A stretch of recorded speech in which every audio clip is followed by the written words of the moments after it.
ગુજરાતભરના તાજા અને સચોટ સમાચાર મેળવવા માટે અમારી રાષ્ટ્રીય સમાચાર ચેનલને સબસ્ક્રાઇબ કરો અને બેલ આઇકન પર ક્લિક કરો। વેસુ વિસ્તારની 4 પોઈન્ટમાં કોલ સેન્ટર ચાલતું હતું, જેમાં સુરત સાયબર ક્રાઇમની ટીમે રેડ કરી હતી। શહેરમાં બેરોજગારોને છેતરી નાખવામાં આવે છે, જેમાં ગેરકાયદેસર ધમધમતા મોટા કોલ સેન્ટર પર રેડ કરવામાં આવી છે, જેમાં કોલ સેન્ટર પરથી 10થી વધુ લોકોને ડિટેન કરાયા છે। તેમાં નોકરી આપવાની લાલચે રજીસ્ટર કરાવતા હતા।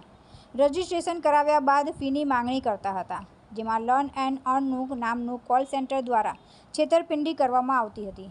અગાઉ ધાંગધ્રા તાલુકા હીરાપુર ગામની સીમમાં આવેલ ફાર્મહાઉસમાં ગેરકાયદેસર રીતે ચાલતા કોલ સેન્ટરનો પર્દાફાશ થયો હતો, જેમાં સ્થળ પરથી 2 મહિલા સહિત 4 વ્યક્તિઓને મુદ્દામાલ સાથે ઝડપી પાડ્યા હતા, જ્યારે અન્ય એક શખ્સ હાજર મળી ન આવતા કાયદેસરની કાર્યવાહી હાથ ધરી હતી।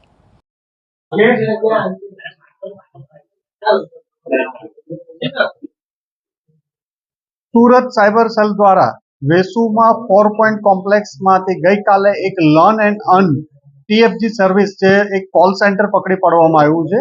આ કોલ સેન્ટરમાં લોકોને જોબની અલગ અલગ કોર્સ શીખવા માટેના ઓફર આપવામાં આવતી હતી અને જે બેરોજગાર લોકો હોય એને જોબના પોર્ટલ ઉપરથી અલગ અલગ એમના ડેટા મેળવી એમની પાસેથી એક રેડીમેડ વિડીયો અને મોકલી અને અંદાજિત 7,000 રૂપિયા જેવા કલેક્ટ કરવામાં આવતા હતા અને ધીરે ધીરે એ લોકોને એમાં એની ડિજિટલ સિગ્નેચર લેવામાં આવે, એનો ફોટોગ્રાફ્સ બનાવવામાં આવે, એનો ડેટા એનું ફોર્મ બનાવીને એને અમુક 1-2 દિવસ વિડીયો પણ મોકલવામાં આવે।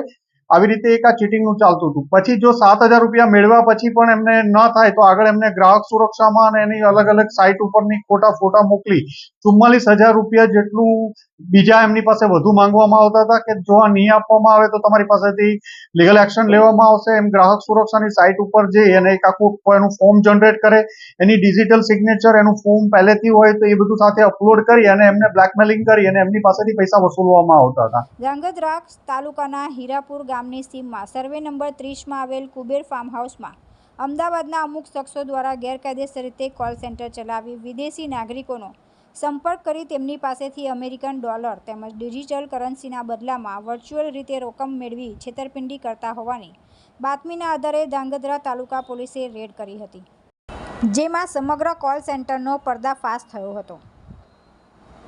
તુલસી શર્મા સાથે રાષ્ટ્રીય સમાચાર, સુરત।